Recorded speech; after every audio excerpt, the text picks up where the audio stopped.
Hello friends. MSD 10 के तहत दलित विमर्श के संदर्भ में प्रेमचंद्र की कहानियों का विवेचन कीजिए। ये प्रश्न आज हम देखेंगे। इसकी भूमिका है, प्रेमचंद्र के रचनात्मक सरोकारों का दायरा बहुत व्यापक है, परंतु समाज के जिन तबकों की ओर उनका ध्यान सबसे पहले गया उनमें किसान, स्त्री और दलित प्रमुख हैं। प्रेमचंद्र ने किसान और स्त्री के अलावा दलित जीवन संदर्भों को अपने उपन्यासों और कहानियों में उजागर ही नहीं किया, उनकी नरकीय जीवन स्थितियों के प्रति समाज का ध्यान आकर्षित किया। जिस गहरी संवेदना और पक्षधरता के साथ उन्होंने अपनी रचनाओं में किसान और स्त्री को प्रस्तुत किया, वैसी ही पक्षधरता उनके दलितों के प्रति भी दिखाई देती है। उन्होंने दलित जीवन की यातना के स्रोत, धर्मशास्त्रों तथा धर्म धुरंधरों के चेहरों को भी बेनकाब किया। प्रेमचंद्र समाज के दुखी और वंचित वर्गों के कथाकार थे। उन्होंने समाज के हर उस तबके पर लेखनी चलाई जो किसी न किसी रूप में गरीब और सामाजिक गैर बराबरी तथा शोषण का अधिकार शिकार था। उनके समय में स्त्री, किसान और दलित तीनों ही गरीबी और सामाजिक प्रताड़ना के शिकार थे। इसलिए इन तीनों ही वर्गों की जीवन स्थितियों को उन्होंने अपनी कहानियों और उपन्यासों का मुख्य कथानक बनाया।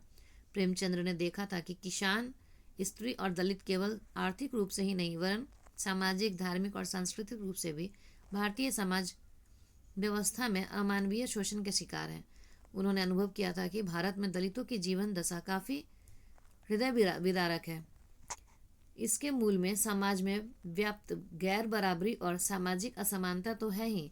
इसका मूल कारण यह वर्णाश्रम धर्मी व्यवस्था है जिसकी चक्की में पूरा समाज पिस रहा है। उन्होंने धर्म और धन के बीच की साठ घाट को नज़दीक से देखा था। इसलिए उनकी कहानियों में धर्म के ठेकेदारों के प्रति कठोर आलोचनात्मक भाव हमेशा से मौजूद रहते थे। ठाकुर का कुआं, दूध का दाम, मंत्र और सदगति प्रेमचंद्र की दलित विषयक सर्वाधिक चर्चित कहानियां हैं। इन कहानियों में छुआछूत और वर्णाश्रम धर्मी शोषण के अमानवीय रूपों को बड़ी गहरी संवेदना के साथ उभारा गया है। प्रेमचंद्र की कहानियों में धर्म दलितों के लिए एक छद्म आशा है, एक ऐसा शरणस्थल जहाँ वह अपनी मुक्ति की आशा से जाना जाता है, मगर जहाँ हर बार उसे हलाल होना पड़ता है।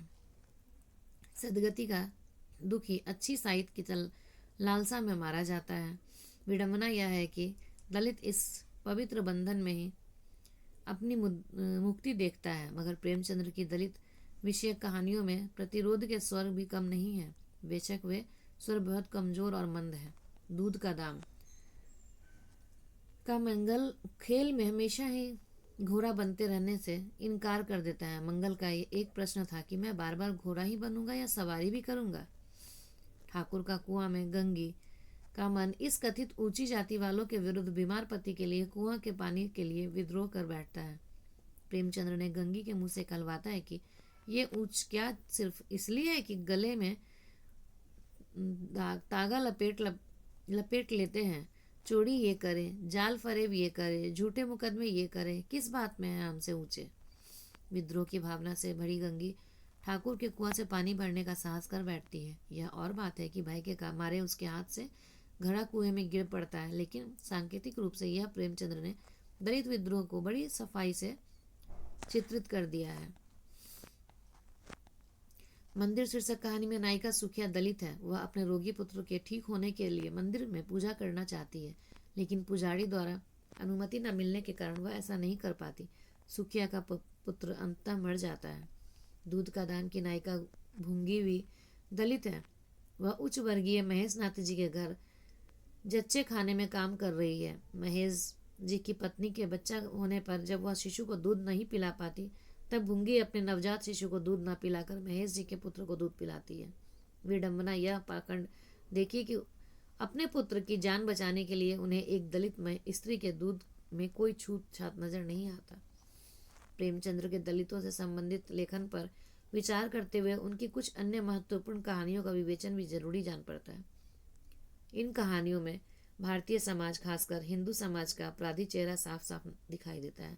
जुर्माना शीर्षक कहानी की नायिका आला रखी दिन भर सड़क की गंदगी साफ करती है। इसके बावजूद बड़ी विडंबना है कि इस समाज के सबल लोग निर्बलों को कभी डरा धमकाकर तो कभी लालच देकर, कभी दया दिखाकर तरह तरह से दबाते रहते हैं।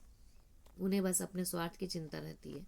प्रेमचंद्र की हर कहानी के पीछे कोई ना कोई उद्देश्य होता है। इस उद्देश्य की पूर्ति के लिए ही कहानी कहते हैं।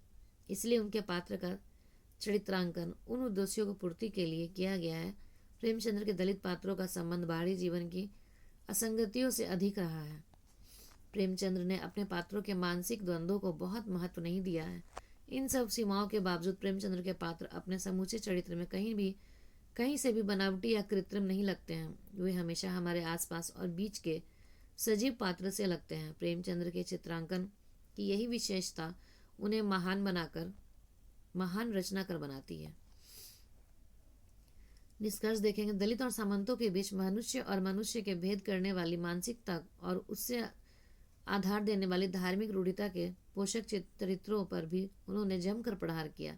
धार्मिक अमानवीयता के प्रतीक पंडित घासीराम जैसे चरित्रों के घृणास्पद चेहरों को उजागर किया। अपनी कहानियों में उन्होंने जाति और धर्म पर आधारित शोषण, उत्पीड़न और औचित्य प्रदान करने वाली वर्णाश्रम धर्मी व्यवस्था का कुत्सित यथार्थ बड़ी गहराई से उभारा।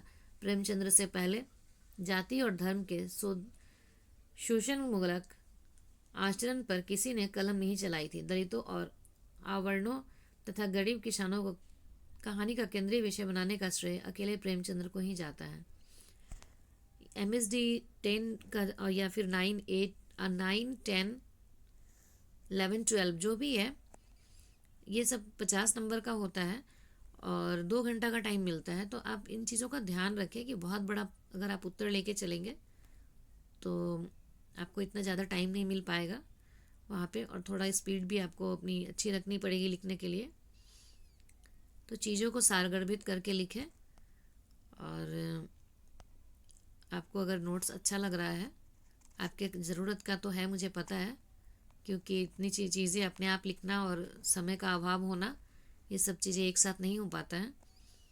तो प्लीज़ आप मेरे चैनल को सब्सक्राइब कर दें और नोट्स को लाइक तो ज़रूरी कर दें, इससे मुझे उत्साह मिलता है। आपके परीक्षा के लिए आपको बहुत बहुत शुभकामनाएं। धन्यवाद।